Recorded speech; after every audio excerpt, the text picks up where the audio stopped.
Um exemplo aqui, eu não sei se posso contar agora. Pode.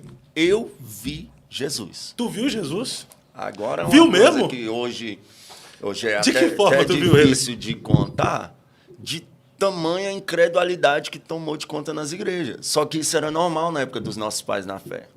O que acontece? Olha só. Eu vi uma menina de 3 anos de idade que ela foi arrebatada. Eu vi o testemunho dela. Ela ficou quase 3 dias falando em mistério. A avó dela chamou o pastor, pensando que ela era alguma coisa errada, que ela chegou de um acampamento e ficou assim. Aí o pastor, não, isso aqui é a presença de Deus. Ela chamou os bombeiros, parece que um dos bombeiros lá era crente também, falou, não, isso aqui é a presença de Deus, normal. Aí ela voltou. Quando ela voltou, ela contou algumas coisas da igreja lá, falou algumas coisas que Deus queria da igreja. Eu não julgo alguns usos e costumes pesados que a igreja tinha no passado, porque a Bíblia diz que os jovens teriam visões, e Deus orientava a igreja através de visões, alguma coisa que Deus queria de algumas congregações, não duvido disso.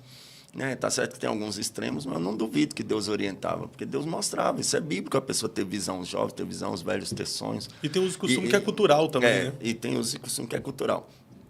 Aí ela foi e falou, Deus estava se agradando do pastor e tal. Eu pensei, cara, se essa menininha foi arrebatada e ela foi até o céu, eu também posso ir. Aí eu peguei e comecei a ler a Bíblia sobre questão de arrebatamento. Eu deparei com aquele texto lá, Paulo dizendo que foi arrebatado, se no corpo, se fora do corpo, não sei, mas que viu coisas que não... Eu falei, se Paulo viu, eu quero ver também. Eu botei aquilo na cabeça. Aí eu falei, eu vou fazer um jejum de 6 da manhã às 6 da tarde durante 21 dias, para mim ter uma experiência sobrenatural com Deus. Aí eu peguei, comecei a jejuar, de 6 da manhã às 6 da tarde. Os 3 primeiros dias que eu comecei aquele jejum, eu orava 2 horas toda madrugada. Eu comecei a sentir uma podridão tão grande no meu corpo que eu passava o dia tomando banho. Parecia que meu corpo estava podre, imundo. No 4º dia, no 5º dia, parece que foi ali, com 7 dias. Eu senti uma pureza tão grande no meu corpo que eu não queria sair para a rua. Eu passava o dia ali ouvindo louvor, lendo a Bíblia. E aí foi 15 dias. Com 18 dias, eu indo para a igreja, eu fui chamar a minha amiga lá, a Aline, que sempre ia para a igreja comigo. Eu debilitado, né? Eu falei, Aline... O tio dela caiu endemoniado, rolando assim, gritando, eu te odeio, eu te odeio. Eu olhei assim, eu falei, eu também não gosto de tu não, demônio. Sai dele em nome de Jesus. E assim, nessa expressão, eu falei, sai dele em nome de Jesus. O demônio saiu. Aí a gente foi chamar a outra menina, a Miriam. Quando a gente chegou na casa da Miriam, o cachorro dela endemoniou. Mas espera aí, pregador, o cachorro endemonia? Se os porcos saiu do Gadareno e entrou nos porcos, aí o cachorro caiu rolando, babando. Aí, nossa, meu cachorro está passando mal, o que será? Aí eu olhei assim, na hora eu tive discernimento, eu falei, é demônio. Aí você tá doido? Cachorro endemoniado? Eu falei, quer ver? Espírito maligno, em nome de Jesus, saia! O cachorro voltou ao normal, ficou bonzinho. Aí a gente foi para a igreja.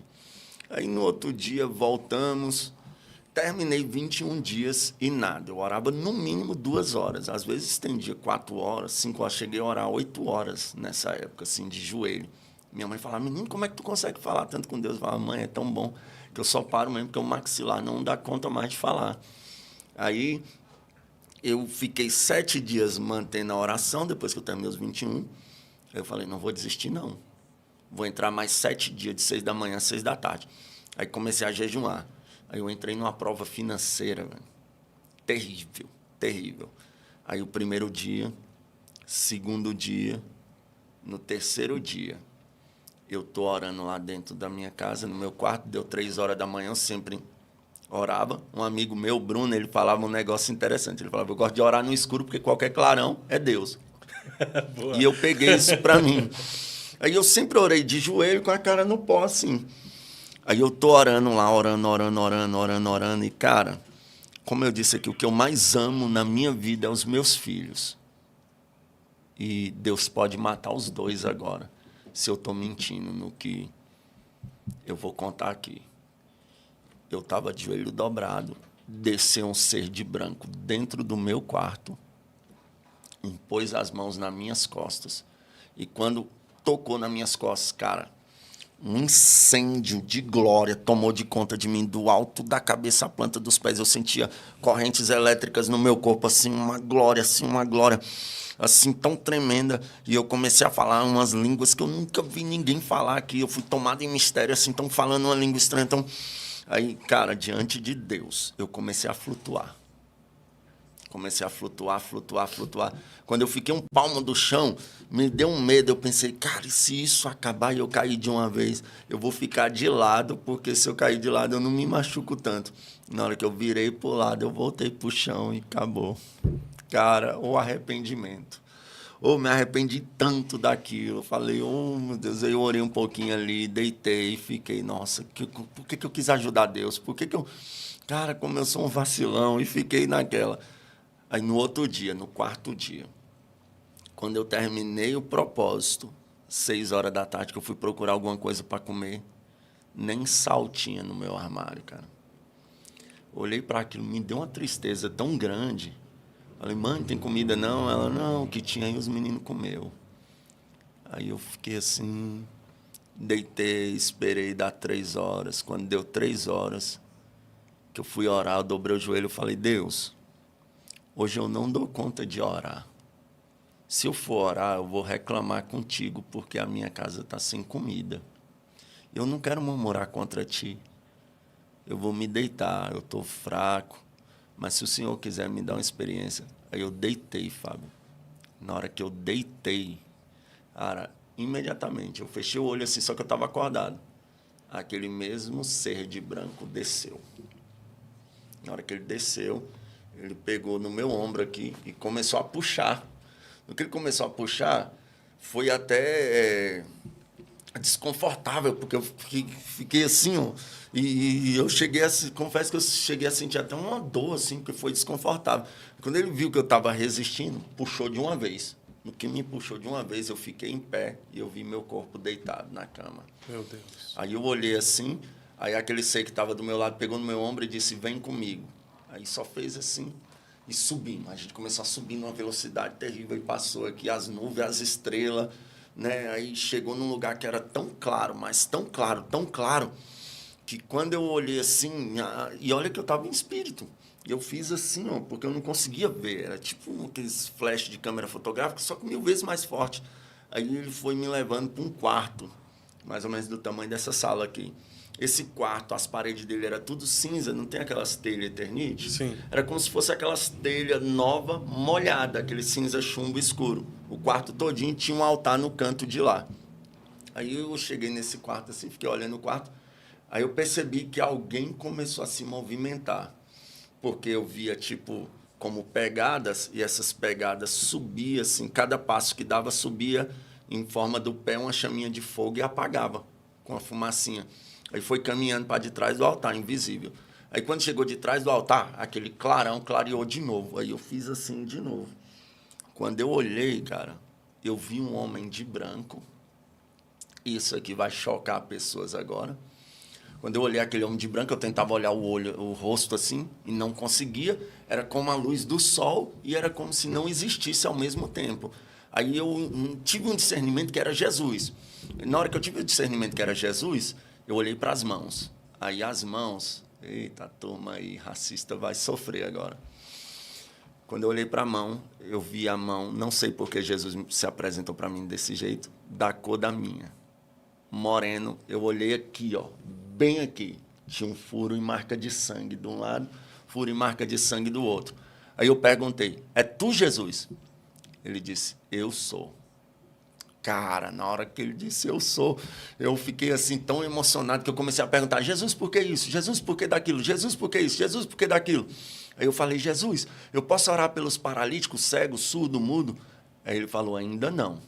Estende as mãos. Aí ele veio caminhando e botou um quadradinho da mesma cor, cinza, na minha mão. E eu peguei assim. Aí eu falei, Jesus, por quê? Foi a última pergunta que eu fiz. Eu falei, Jesus, por que as almas não se convertem nos dias de hoje como antigamente? Ele disse, naquele grande dia, muitos vão me dizer, Senhor, Senhor, e eu vos direi, apartai-vos de mim para o fogo eterno, que eu não vos conheço. Eu não tive coragem de perguntar mais nada.